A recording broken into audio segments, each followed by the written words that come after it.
Today, I'm going to explain how cloud computing actually works behind the scenes. We all use cloud services every day, often without realizing it. Whenever we stream videos, store photos, or use social media, the cloud is involved. But most people don't know where their data really goes. They don't know what kind of machines run their favorite apps, and they definitely don't know how those systems handle millions of users at the same time. In this presentation, I'll break it down step by step in simple terms. We'll start with the basics and move towards real world examples. Then we look at what's happening inside massive data centers. Finally, we'll talk about where cloud technology is heading in the future.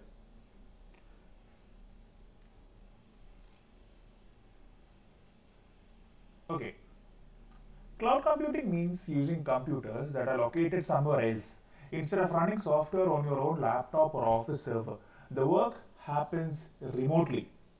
These remote computers are stored in large buildings, often called as data centers. You connect them you connect to them through the internet, just like visiting a website. The word cloud is just a metaphor for internet-based computing. Nothing is floating in the sky. It's all physical hardware somewhere on planet Earth. These machines provide processing power, storage, and networking. So when you have to save a file offline, it's saved on one of those remote computers. When you use an app, the app's brain run inside the cloud, not on your device. Your device mainly acts as a screen and a controller. One major advantage of cloud computing is accessibility. You can access the data from anywhere in the world with internet. Another big advantage is scalability. Okay, if an app suddenly gets millions of users, the cloud can handle the load. Resources can increase or decrease automatically based on demand. Companies also save money because they don't buy hardware upfront. Instead, they rent computing resources like electricity or water. This model is known as a pay as you go service. It makes technology more affordable and flexible for businesses. That's why nearly every modern app these days runs in the cloud. In the past, companies had to buy their own servers. They needed physical space, cooling systems, and backup power. They also needed engineers to maintain everything 24/7. This was very expensive and difficult, especially for small businesses. If they guessed wrong about traffic, systems could crash. Cloud computing removes that risk by offering an on demand infrastructure.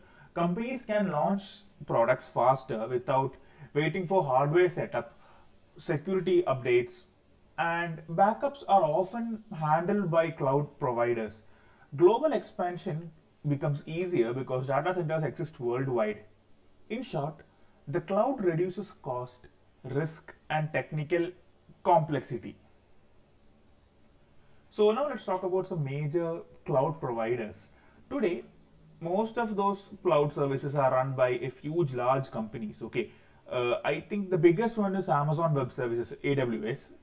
The next one is Microsoft Azure, which is popular with big enterprises, and then there is Google Cloud, known for its data and AI strengths.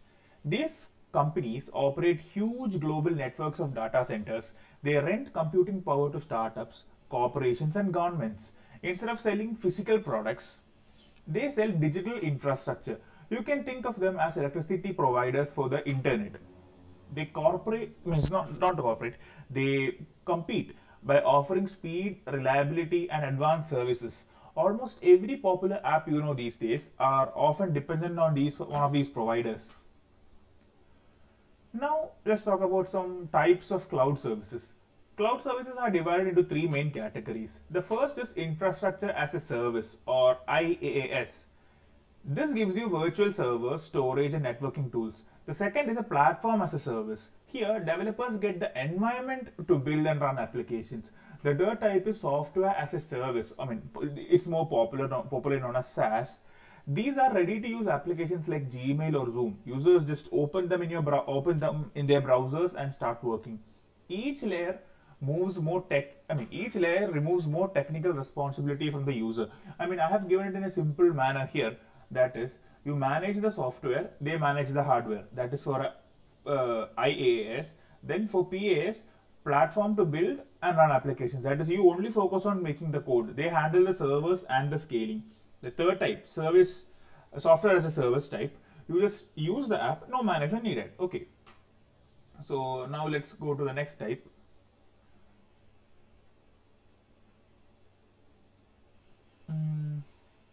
Okay. Okay, so we are back. Okay, so now let's talk about real life examples which we like to follow. To understand cloud better, let's follow a simple example. Okay, imagine you are uploading a photo to your to a social media app. Let's assume Instagram or something. Okay, it feels instant and simple from your side, but from behind the scenes, a complex chain of events happens. Your phone does not directly store the image forever. Instead, it sends the file into a cloud infrastructure.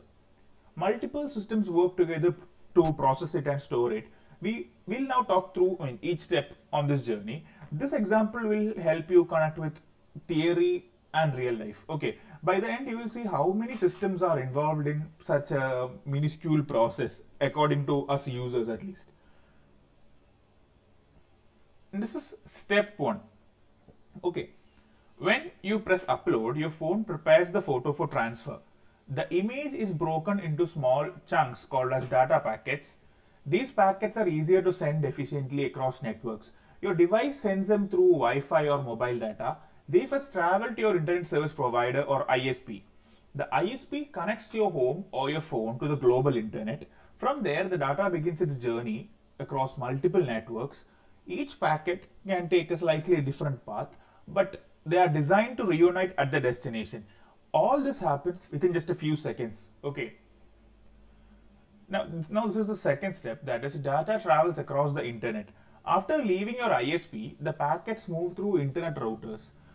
How do I explain a router? Okay, let's assume a router. Routers are machines that direct traffic between networks. Okay, your data may travel across cities, countries, or even continents for that matter. A lot of international data travels through under the sea optic fiber cables. Okay, these cables connect continents with high speed data links. The internet is basically a global network of connected networks. Eventually, the packet reaches the cloud provider's network. They are routed to the nearest available data center. This reduces delay and improves speed. Now your data has officially entered the cloud's territory. Inside a cloud data center, there are thousands of powerful servers. These servers are arranged in tall racks filling massive buildings. Each server contains CPUs, memory, storage drives, and networking ports. High-speed cables connects all these machines together. Cooling systems keep temperature from overheating. Backup generators ensure power never goes out. And security is extremely tight, both physically and digitally. These facilities are designed to run 24 hours a day, all year. They aim for almost zero downtime.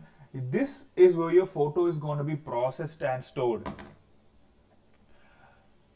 Cloud providers don't dedicate one server to one user. Instead, they use a technology known as virtualization. Okay, one physical server can run many virtual computers at the same time. Okay, this is an important point. These are called virtual machines or VMs. Each virtual machine behaves like a separate independent computer. This allows better use of hardware resources. It also makes easy to create or delete servers quickly. If demand increases, new virtual machines are launched automatically. If demand drops, they are shut down to save resources. This flexibility is a core advantage of cloud computing. Your uploaded photo must now be stored safely. Cloud systems don't just save it on one hard drive. Instead, they create multiple copies across multiple different machines. Some copies are stored in different buildings or even cities. This is known as redundancy. Okay, if one server fails, your data still exists somewhere. Storage systems constantly check for errors or hardware failures. If something goes wrong, the server repairs itself automatically. This makes cloud storage extremely reliable. That's why losing your data from a cloud server is extremely rare.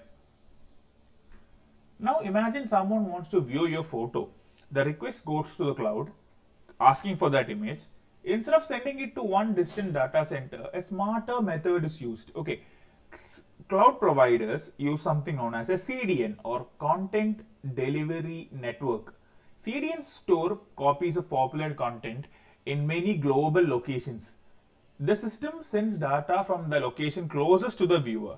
This reduces delay and improves loading speeds. It also reduces traffic on the main servers. This is why videos play smoothly on streaming platforms. The same system helps your photo load instantly. Today, most digital services run on cloud infrastructure, streaming services, or online games and banking apps, depending on it. E commerce websites handle millions of users using cloud scaling. Businesses use cloud for storage, communication, and even backups. Even governments rely on cloud systems for digital services. AI workloads heavily depend on cloud computing power. Cloud platforms now offer advanced tools for data analysis. Companies can deploy apps globally in just minutes. The cloud has become the backbone of the modern internet. It's no longer optional, it's essential. One major trend is edge computing. Okay, this means processing data closer to users instead of faraway data centers. It reduces delays, which is important for things like gaming and smart devices. Another trend in the recent times is serverless computing. Okay, developers won't manage servers at all. They just upload code. The cloud automatically runs it only when needed. AI systems will also shape cloud infrastructure. Future data centers will use specialized AI chips so that automation can handle more maintenance tasks. Cloud systems will become faster and more efficient. Sustainability is becoming a big focus for cloud providers. Data centers consume a lot of electricity today. Companies are investing in renewable energy sources. They are also designing more efficient cooling systems.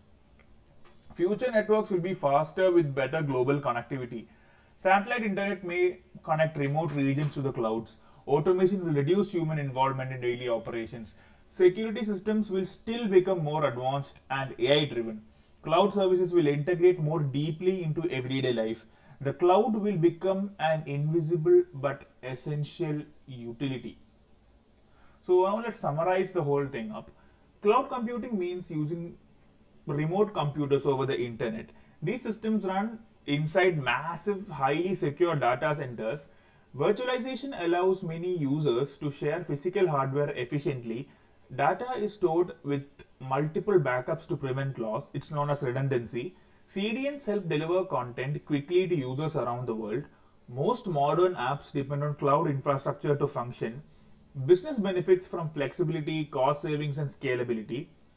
New trends like edge computing and serverless computing are shaping the future.